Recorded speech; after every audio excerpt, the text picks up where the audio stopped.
इमाम कहता है क्या बात रजा उस चमनिस्तान करम की, ज़हरा ने कली जिसमें हुसैन और हसन फूल। दूसरी जगह मेरा इमाम कहता है तेरी नस्ल पाक में है बच्चा बच्चा नूर का, तू है ऐने नूर तेरा सब घराना नूर का। मैं पूरी जिम्मेदारी के साथ एक बात कह दूं, लोग चिढ़ जाते हैं आला हजरत के नाम पे। एहसान आला हजरत का हमें सैयदों का एहतराम सिखाया भी आला हजरत ही ने है। ये अलग बात है कि जब तक रोटियां मैसर नहीं हो रही थी तो लोग आला हजरत करते रहे। जब टुकड़े सीधे हो गए तो कहते हैं आला हजरत की जरूरत नहीं, तो फिर हम ये कहते हैं तेरा खाए तेरे गुलामों से उलझे है मुनकरा जब खाने गुर्राने वाले। तो आला हजरत इमाम इश्क मोहब्बत ने हमें पंजतन का एहतराम सिखाया। अगर आप पहले नाम की बात करें तो वो कहते हैं सरवर कहूं के मालिक मौला कहूं तुझे, बागे खलील का गुले ज़ेबा कहूं तुझे, तेरे तो वस्फ़ बेतनाही से है बरी, हैरान हूं मेरे शाह मैं क्या क्या कहूं तुझे। और जब उन्हीं की अजमत अल्लामा हसन रज़ा बयान करते हैं तो बड़ी बात कह जाते हैं, कहते हैं फ़कत इतना सबब है इन्हें कादे बज़्म महशर का कि उनकी शान महबूबी दिखाई जाने वाली है। हम तो ये मानते हैं कि क़यामत भी उन्हीं के लिए कायम की जाएगी, इसलिए कि जो नहीं मानते थे क़यामत में उन्हें दिखाया जाएगा कि रब ने महबूब को कितनी अजमतें अता फरमाई है। इसलिए क़यामत सजाई जाएगी ताकि जो मुनकिर है उन्हें आज एहसास हो जाए मुस्तफ़ा की शान क्या है। मानेंगे वहां, फिर मेरा इमाम कहता आज ले उनकी पना, आज ले उनकी पना, आज मदद मांग उनसे, कल न मानेंगे क़यामत में अगर मान गया। मैं समझता हूं यहाँ पे सारे हुजूर के गुलाम बैठे, बुरा ना मानिए मैं थोड़ा कड़वा हूं मिजाज का, मुझे हजम कर लिया बर्दाश्त कर लिया। आजाद भाई और इनके कमेटी के लोगों ने, हर किसी को हजम भी नहीं होता क्योंकि बात जो कड़वी लगती है मैं मुंह पे कह ही देता हूं। यहां एक बंदा बता दो जो हुजूर का गुलाम ना हो। सारे हुजूर के गुलाम है ना, बोले अगर बोल सकते तो बोले, ऐसा नहीं कलकत्ता में तो आपको बोलना बिल्कुल नाजायज है। सारे हुजूर के गुलाम है ना, सारे गुलाम है ना, बूढ़े जवान बच्चे सारे गुलाम है ना। तो फिर मैं हाथ जोड़ के कहता हूं किसी बच्चे को हकीर समझ के धक्का न देना, इसलिए कि बच्चे ने भी उसी नबी का कलमा पढ़ा है जिसका कलमा तूने और मैंने पढ़ा है। मैं नहीं जानता ये बच्चे किस नजरिए से आए और इनके दिल में क्या है, लेकिन एक बात कहूंगा यार, जवानों में मक्कारी हो सकती है, बच्चों में मक्कारी नहीं हुआ करती है। जवानों में दिखावा हो सकता है, बच्चों में दिखावा नहीं हो सकता है। याद रखिएगा इबादत सिर्फ 5 वक्त नमाज नहीं है, इबादत सिर्फ 30-29 रोजे नहीं है, पूरी इबादत सिर्फ ज़कात में मुनहसिर नहीं है, पूरी इबादत हज फर्ज में मुनहसिर नहीं है। अगर इन सारी इबादतों को जोड़ा जाए तो सबका वक्त 1.5 महीने में मुकम्मल हो जाएगा, बहुत ज्यादा वक्त लग जाएगा। तो इसके अलावा जोड़ेंगे तो 2 महीने में ये सारी इबादतें मुकम्मल हो जाती हैं अगर वक्त जोड़ा जाए तो। बाकी के बचते हैं 10 महीने, उसमें भी तो कोई इबादत होगी, उसमें भी तो कोई नेकी होगी। तो समझे फर्ज इबादतें 2 महीने में मुकम्मल हो जाती हैं। एक इबादत है जिसे अखलाक कहते हैं, वो जिंदगी के हर लम्हे आपके दामन के साथ जुड़ी रहती है। अगर आपके पास ये नहीं तो फिर कुछ भी नहीं। मेरी बात कान खोल के सुन लीजिएगा, अगर अखलाक तल्ख है, अगर लहजों में कड़वाहट है, अगर ख्याल में गुरूर और घमंड है, तो फिर अल्लाह इबादतें मुंह पे मार देगा। आपकी इबादतें कम रह गई आपकी मजबूरी की वजह से, और फिर साथ अखलाक की दौलत लेके आओ, अल्लाह करीम है, वो अपने करम से आपको माफ कर देगा। लेकिन याद रखें अखलाक भी बड़ी अहम दौलत है, आज ही हमारे पास नहीं है। आज इसकी सबसे बड़ी कमी हमारे पास है। आप देखें तो सही, मैं आऊं कुर्सी आलीशान ना हो तो मूड खराब हो जाता है, लोग उठ के खड़े ना हो तो ख्याल आता ये उठे क्यों नहीं मेरे लिए, इन्होंने इस्तकबाल क्यों नहीं किया मेरा, इन्होंने हाथ क्यों नहीं चूमे मेरे। फरमाया गया हुजूर की महफिल हो ना तो फिर गद्दी तलाश न कर, जगह जूतियों में मिल जा तो बैठ जा, इसलिए कि इस जमीन पे ताज वाले भी पगड़ियां उतार के आया करते हैं। ये इन महफिलों की अजमतें होती, ये इन महफिलों की बरकतें होती हैं, लेकिन कड़वे इतने कि हम किसी को हजम करने तैयार नहीं, सख्त इतने कि किसी से नर्म लहजे से बात करने के लिए तैयार नहीं। ओ भाई, जिसे कोई मुंह ना लगाया करे उसे तुम मुंह लगा लिया करो।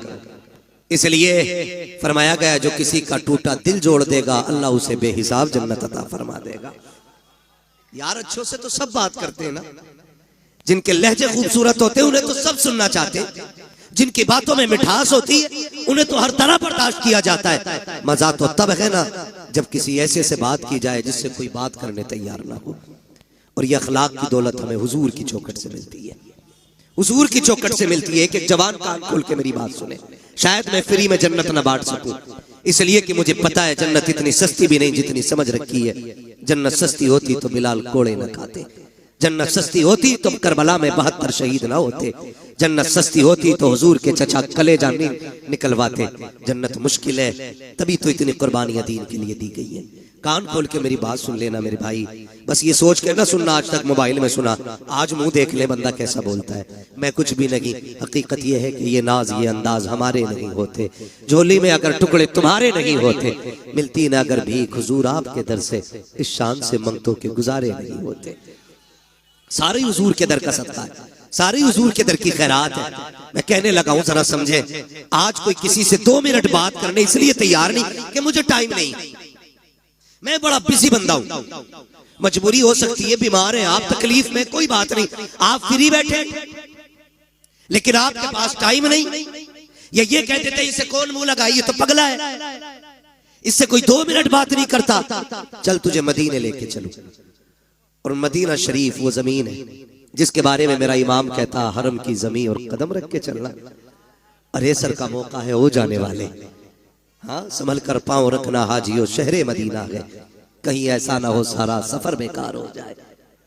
भाई वो जमीन, और अरब की जमीन ये उलमा जानते हैं, इतनी सख्त गर्मी होती है, अरब के लोग वहां की तपती हुई दोपहरी में दीवारों से चिपक चिपक के चलते हैं ताकि सूरज से जितना बचा जा सके उतना बच जाए। इतनी सख्त गर्मी, आज एसी का दौर है, आज पंखे का दौर है, लेकिन मैं हुजूर के दौर की बात कर रहा हूं, जाहिरी दौर की। मैं उस दौर की बात कर रहा हूं जिस दौर में खड़ा होना तो बड़ी बात है, सूरज के सामने टिकना मुश्किल था। उस दौर में अचानक एक खातून आ गई, हुजूर को इशारा किया, हुजूर सहाबा की मजलिस से उठे और जाके बात करने लग गए। थोड़ी देर नहीं बहुत देर हो गई, सहाबा कहते हम देखते रहे कब ये जाए, कब ये बात खत्म हो, कब जाए कब बात खत्म हो। जानते कहते हुजूर पैर बदले बगैर उससे बात करते रहे थे, पैर बदले बगैर। आज मुझे बताइए किसकी गारंटी है जन्नती की? है कोई जो ये कहते मुझे मौत ईमान पे आएगी? है कोई जो ये कहते कब्र के सवालात से यूं निकल जाऊंगा? किसी के पास गारंटी है कि पुलसराज से यूं उड़ जाएंगे हम? पता है कि मीजान पे अमल रखे जाएंगे तो नेकी भारी होगी कि गुनाह? कुछ नहीं पता ना, तो फिर अकड़ किस बात की है, फिर घमंड किस बात का है? आज अपनों को वक्त देने का टाइम नहीं हमारे पास, 3 मिनट अपनों की बात नहीं सुन सकते। माफ कीजिएगा, ऐसे बड़े होने से कोई बड़ा होना नहीं कि आपको अपनों से मिलने के लिए नीचे उतरना पड़े। आप हमेशा इतने छोटे रहिए कि जब कभी अपनों से मिलना पड़ा करे तो कदम नीचे न लाना पड़ा करे। ये याद रखिएगा, वरना ये तकलीफें आज मुआशरे को खाती जा रही है। इन चीजों ने आज मुआशरे को तबाह कर रखा है। मुझे बताया जाए अल्लाह ने 5 भाई बनाए तो 5 बराबर तो नहीं होते ना। कोई 50,000 कमाता है, कोई 1 लाख कमाता है, कोई किस्मत से 5 लाख कमा रहा है, कोई मुकद्दर से 10 कमा रहा है, कोई 50 लाख कमा रहा है। लेकिन एक ऐसा है जो सिर्फ ठेला लगाता है। भाई वो भी नहीं कही, वो भी ठेला लगा रहा है। मुझे बताओ, एक बाप के 5 बेटे, एक 50 लाख कमा रहा है, एक ठेला लगा रहा है, बताओ कसूर किसका है? कोई कह सकता है कि ये जो ठेला लगा रहा है इसने कोई गुनाह किया था जिसकी वजह से इसको ठेला दिया गया? या जो एक साइन से 50 लाख कमा रहा है इसने कोई ऐसी नेकी की थी कि इसके एक साइन से 50 लाख पैदा होते चले जा रहे हैं? ऐसा तो नहीं होगा ना। जब सारे ही अल्लाह के बंदे हैं तो फिर ये फर्क किस लिए? तो फरमाया गया याद रखना, खुदा किसी से लेके आजमाता है और खुदा किसी को दे के आजमाता है। किसी से लेके आजमाया जाता है, किसी को बोले, किसी को दे के आजमाया जाता है। तेरी मेरी खुराक कितनी? 1 रोटी, 2 रोटी, 3 रोटी, 5 रोटी, 10, बस। अगर बंदा कमा रहा है 50 रोटियों का, तो फिर सोचना तो बनता है ना कि मेरी खुराक तो 10 रोटी थी, अल्लाह ने 50 का पैसा क्यों दिया?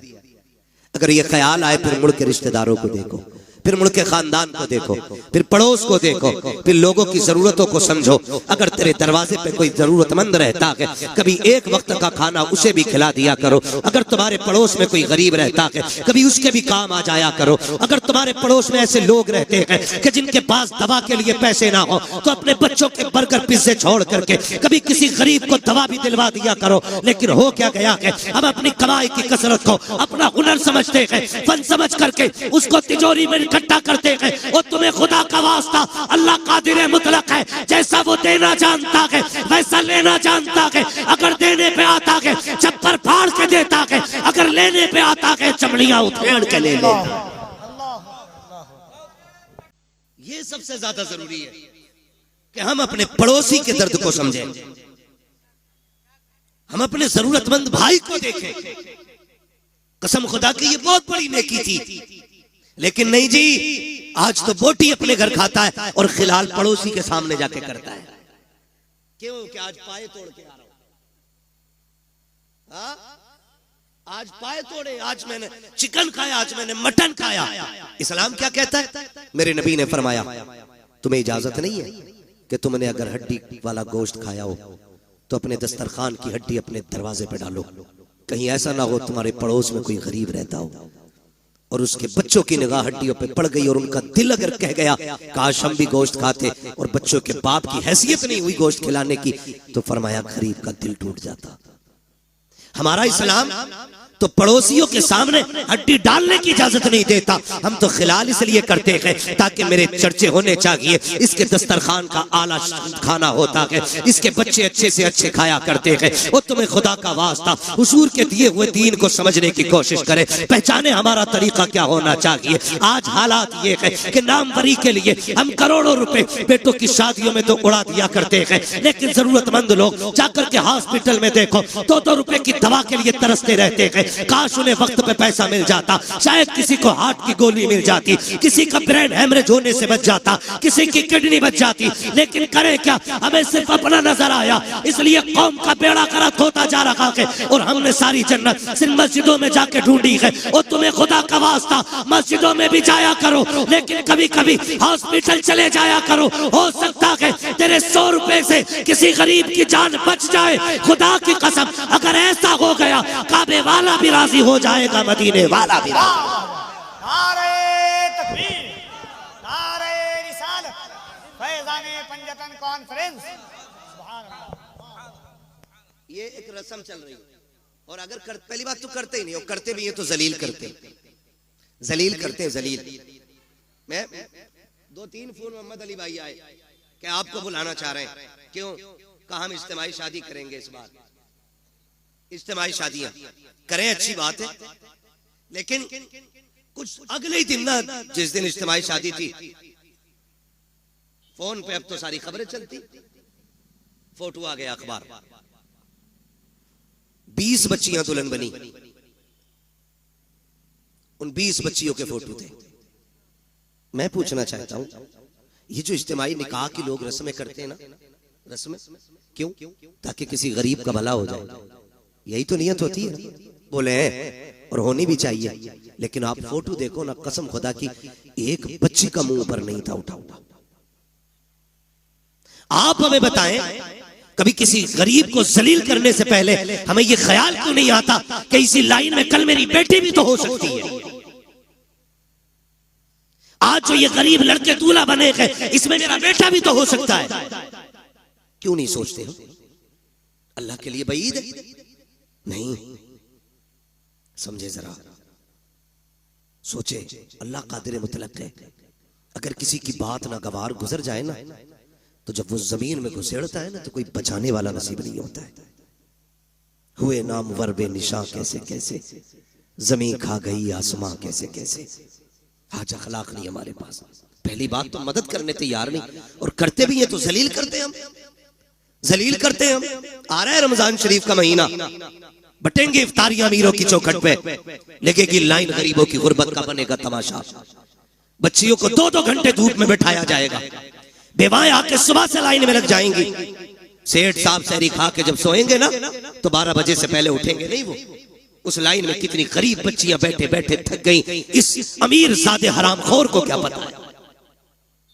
मत बांट ऐसी इफ्तारी, नहीं चाहिए तेरे घर का ऐसा राशन जो किसी गरीब की गुर्बत का तमाशा बनाए। बटेंगे कपड़े गरीबों को, कोई कहेगा सेठ साहब की तरफ से इफ्तारी का पैकेज है, कोई कहेगा फला अमीर की तरफ से इफ्तारी का इंतजाम है, कोई कहेगा फला की तरफ से ये सहरी का इंतजाम है। तुझे क्या पता है, तुम जानते हो, हमने देखा है जब किसी गरीब को इफ्तारी का सामान दिया जाता है या सहरी के पैकेज दिए जाते हैं, उन माओं के साथ छोटे बच्चे भी आया करते हैं, उन माओं के साथ ना समझ बच्चे भी आते हैं, लेकिन इतना तो वो भी समझते हैं कि हमें गैरत आ रही है। एक तस्वीर, एक वीडियो देखी, कसम खुदा की पैर के नीचे की जमीन निकल गई। कफील भाई, अल्लाह किसी को इतना अमीर न करे कि जो वो गरीब की गुर्बत का तमाशा बनाए। तो बच्चे भूखे खड़े थे, किसी ने देने के लिए कुछ उनकी तरफ हाथ बढ़ाया, जब बच्चों ने लेने के लिए हाथ आगे किया, एक बच्ची की निगाह कैमरे पे पड़ गई। बहन भाई खड़े थे, जैसे कैमरे को देखा बहन ने उस तोहफे से हाथ पीछे कर लिए। छोटे छोटे बच्चे थे, मुंह मोड़ के चले गए। मैं सोचने लग गया, या अल्लाह, इन बच्चों को भी गैरत आती है, लेकिन इन बेगैरतों को गैरत क्यों नहीं आई। जब बच्ची के सामने कैमरा आया, उसने मुंह फेर लिया और उसने ये सोचा होगा हम फाके तो रह सकते हैं लेकिन इज्जत का सौदा नहीं करेंगे। खुदा के वास्ते किसी की इज्जत को पमाल ना करना, अगर देना है रात के अंधेरे में देना, अल्लाह तेरी कब्र के अंधेरे को उजाले में बदल डाले। अरे बहुत अच्छा मुफ्ती साहब, वाह वाह वाह वाह वाह वाह वाह, नारे तकबीर, नारे रिसालत, फैज़ाने पंजतन कॉन्फ्रेंस। सलामत रहो आप लोग। मैं एक बात कहना चाहता हूं, हम नेकी करते तो तमाशा बनाते। चलो फैजान पंजतन कॉन्फ्रेंस है, इमाम हसन रज़ी अल्लाह ताला अन्हु को जब गुस्ल दिया गया, आपकी जब कमीज उतारी गई तो आपकी कमर पे, पुश्त पे, ये पीठ पे, मतलब पीठ पे आपकी ना काले निशान थे, काले धब्बे। लोग बातें करने लग गए, ये तो बड़े शहजादे, ये तो नूर वाले लोग, कमर पे काले धब्बे क्यों। जब ये बातें हुई ना तो आपके गुलाम थे, कहने लगे वादा किया था आका ने कि किसी से बताना मत, लेकिन आज इज्जत की बात आ गई तो बोलना पड़ रहा है। कहा तुम बताओ, कहा इल्जाम न देना, गलत न सोचना, ये कोई ऐब के धब्बे नहीं, ये वो धब्बे हैं जब सारी दुनिया सो जाती थी तो इमाम हसन नाज की बोरी कमर पे रख के यतीमों के दरवाजे पे पहुंचाने के लिए जाया करते थे। और आपके विसाल के बाद ये राज खुला कि 100 बेवाओं का चूल्हा इमाम हसन के दरवाजे से चला करता था। 100 यतीमों का चूल्हा इमाम हसन की चौखट से चलता था। एक दिन ना आपके शहजादे ने कहा अब्बा ये बोरी मैं पहुंचा दूं। फरमाने लगे ना बेटे, ये किसी का राज है, राज रहने दे। उन्होंने अपने बच्चों से भी राज नहीं खोले। आज हम तमाशे बना देते हैं, तमाशे बना देते हैं, जलील करते हैं। पैगंबर का अखलाक देखें, हुजूर के इस अखलाक ने पूरी दुनिया में इनकलाब पैदा किया। आज भी कसम खा के कहता हूं, मैं खुल के कहता हूं, हमारी नमाजें देख के कोई मुसलमान नहीं होगा, हमारे हज देख के मुसलमान नहीं होंगे लोग, हमारी ज़कात देख के मुसलमान नहीं होंगे। अगर अखलाक हुजूर वाले हो जाएं तो आज भी लोग कलमा पढ़ना शुरू कर देंगे। आज भी अखलाक की जरूरत है, अच्छे अखलाक की, जो हमारे बीच नहीं है। ये मत समझना मैं नमाज को हल्का कर रहा हूं, मैं नमाज ये कहना चाह रहा हूं नमाज पढ़ो ना पढ़ो, नहीं, नमाज दीन का सतून है। ये कर्ज है, ये तो पढ़नी पढ़नी है, ये तो हर हाल में अदा करनी है, ये तो पढ़ के ही मरना है, मगर साथ जो करना है ना वो ये भी रखना है। अखलाक बड़ी चीज है। कसम खा के कहता हूं, माफ कीजिए, मैयतें होती हैं यहाँ, बोले डर क्यों रहे हो, कहोगे हाँ तो मर थोड़ी जाओगे। लोग मरते हैं कि नहीं, देखे जनाजे, आपने देखा होगा जब बंदा मर जाता है घर के आगे कुर्सियां पड़ती, बीच में कुर्सी यतीमों के चचा की होती है। चचा होता है तो ताऊ की होती है। बीच में कुर्सी डाल के बैठता है। लोग आते हैं ताज़ियत के लिए। माफ कीजिएगा, बहुत कड़वा बोल रहा हूं, शायद आपके मिजाज के मुताबिक ना बोल रहा हूं, लेकिन मेरा उसूल है, मैं आईना हूं, दिखाऊंगा दाग चेहरे के, जिसे खराब लगे सामने से हट जाए, मसला ही कोई नहीं। आज हमारी कंडीशन ये है, जब कोई यतीम हो जाता है तो सगा चचा यतीमों का कुर्सी डाल के बैठता है। इधर यतीम बेटी बैठी होती है, इधर यतीम बेटा बैठा होता है, और यूं गले में हाथ डाल के आज बैठा है, तसल्ली दे रहा है उसको, तसल्ली दे रहा है। लोग आके कहते हैं, लोग कहते हैं यही ये बच्चे मरने वाले थे, तो बच्चे आने वालों का मुंह देखते हैं, फिर रोने लग जाते हैं। फिर चचा हाथ रख के कहता, ना बाप चला गया है, चचा मौजूद है।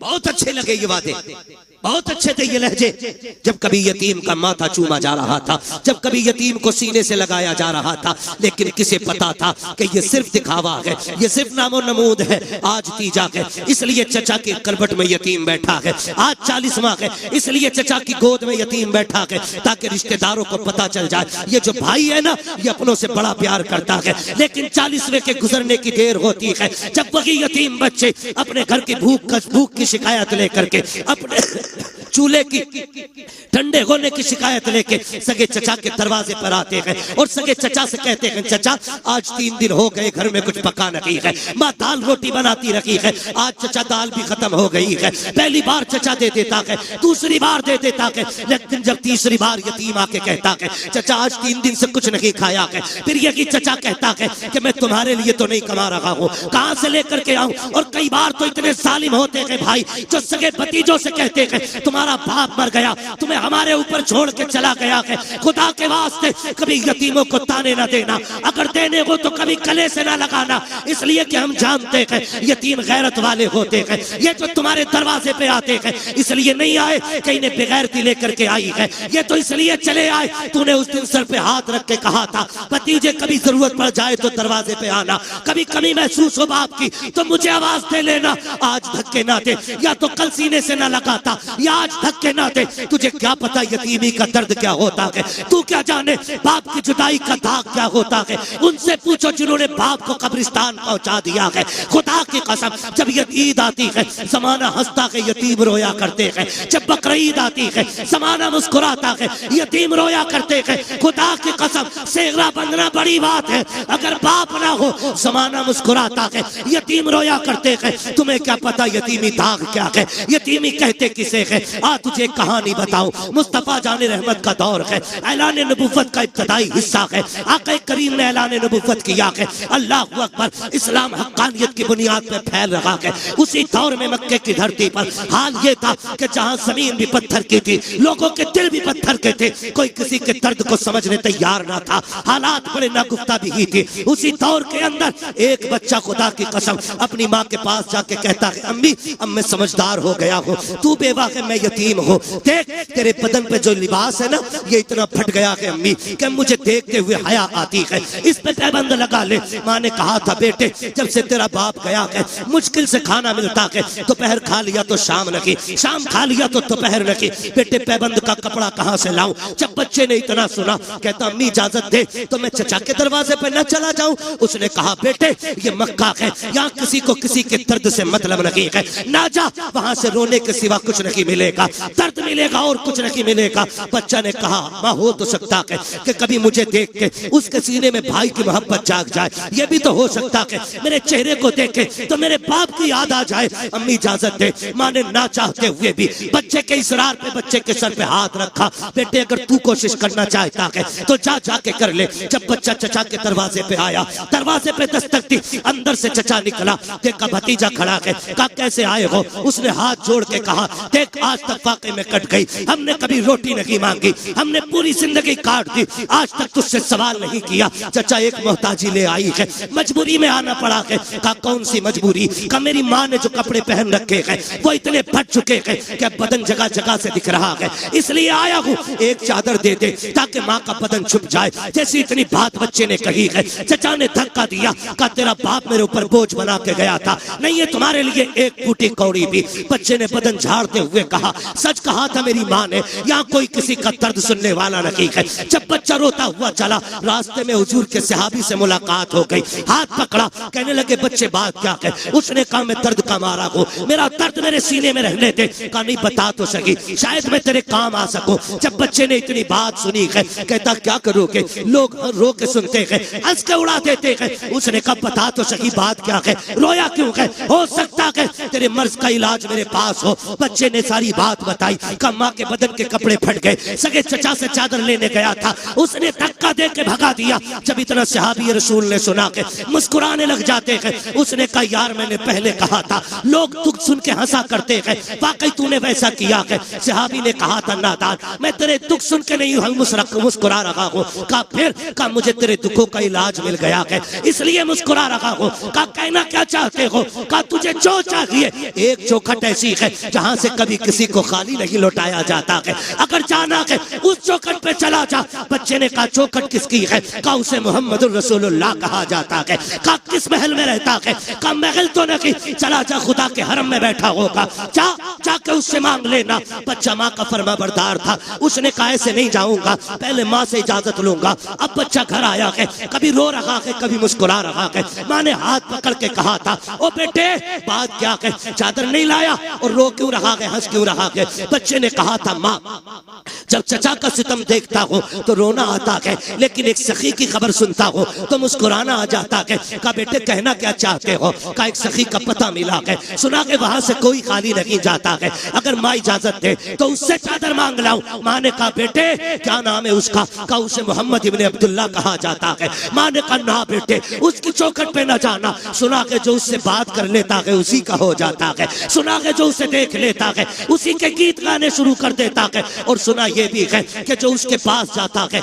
वो उसे कलमा पढ़ा के छोड़ता है। जब बच्चे ने इतना सुना, कहा था अम्मी तेरे सर की कसम खा के कहता हूँ इजाजत दे, मैं तेरा लाल हूँ, मैं कलमा नहीं पढ़ूंगा, अगर चादर ऐसे ही देंगे तो ले आऊंगा, लेकिन चादर के बदले में कलमा नहीं पढ़ूंगा। माँ ने कहा ठीक है फिर चला जा, लेकिन कलमा नहीं पढ़ना है। बच्चा आया दौड़ करके, मुस्तफा हरम में बैठे हैं, उसने आके कहा था या मोहम्मद इब्ने अब्दुल्लाह। जैसी बच्चे ने इतनी आवाज दी है, नबी के तेवर नहीं बदले गए, नबी के चेहरे पे शिकन नहीं आई थी, ये नहीं सोचा था इस बच्चे ने नाम कैसे लिया। नबुव्वत वाली आंखें फिरी, मुस्कुरा के बच्चे को देखा। आका कहते क्या बात है बेटा? उसने कहा जरा इधर तो आइए, अल्लाह अकबर, बच्चा बुला रहा है। नबियों का इमाम अपनी जगह से उठा और यतीम के करीब चला गए, आके करीब गए हैं। उसने कहा ठहर जाइए, पहले मेरी कुछ शर्तें हैं वो मान लीजिए। आका कहते हैं बात क्या है बेटे? कहा कि मुझे मजबूरी लेके आई है, मेरी माँ के बदन के कपड़े फट गए हैं, एक चादर की जरूरत ले आई है। उसने कहा था सुना कि जब तुम किसी की मदद करते हो तो पहले कलमा पढ़ाते हो,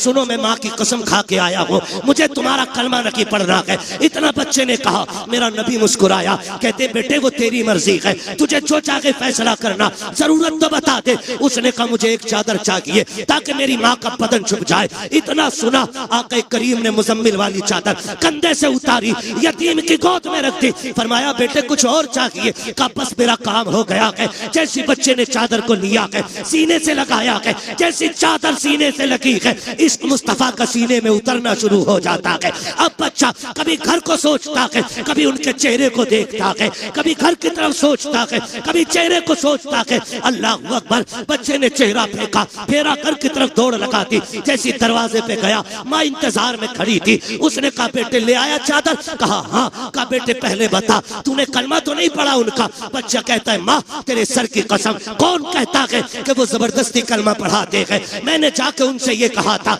मुझे तुम्हारा कलमा नहीं पढ़ना है, उन्होंने कहा वो तेरी मर्जी है, जरूरत बता। तो अगर मैंने चादर का नाम लिया, उन्होंने अपने कंधे की उतार के दे दी। जब इतना सुना के माँ चादर को पकड़ के रोकने लग गई। उसने कहा पगले सिर्फ चादर लेके आया है, उस नबी का दीन क्यों नहीं लेके आया? उस माँ ने कहा था पगले खाली चादर लेके आया, उस नबी का दीन क्यों नहीं लेके आया? माँ मैं तेरा फर्माबरदार, तूने कहा था ना कलमा नहीं पढ़ना है। उसने कहा चल उस नबी की चौखट पे लेके चल। तू नहीं, मुझे भी लेके चल। और जब माँ बेटी की उंगली पकड़ के हरम की चौखट पे आई, फिर बच्चे ने आवाज दी। हुजूर ने मुड़ के फिर देखा, आका करीम ने पूछा और क्या चाहिए? बरेली से आवाज आती, आता है फकीरों पे उन्हें प्यार कुछ ऐसा, खुद भीख दे और खुद कहे मंगते का भला हो। मंगता तो है, मंगता कोई शाखों में दिखा दो जिसको मेरे सरकार से टुकड़ा ना मिला। आका कहते और क्या चाहिए? हाथ जोड़ लिए बेवा ने, आना आमीना के लाल, आ तेरे कदमों पे जान निसार करूं। हुजूर आ गए, क्या बात है? का सिर्फ चादर न दे, अपने दामन में जगह दे दे, अपने दामन में जगह दे दे। हुजूर फरमाते ऐसी क्या जल्दी आ गई? उसने कहा जहां अपने ठुकरा देते हैं वहां तूने सीने से लगाया है, वहां तूने सीने से लगाया है। उस औरत ने कहा था महबूब अब जीना है तो तेरे कदमों में जीना है।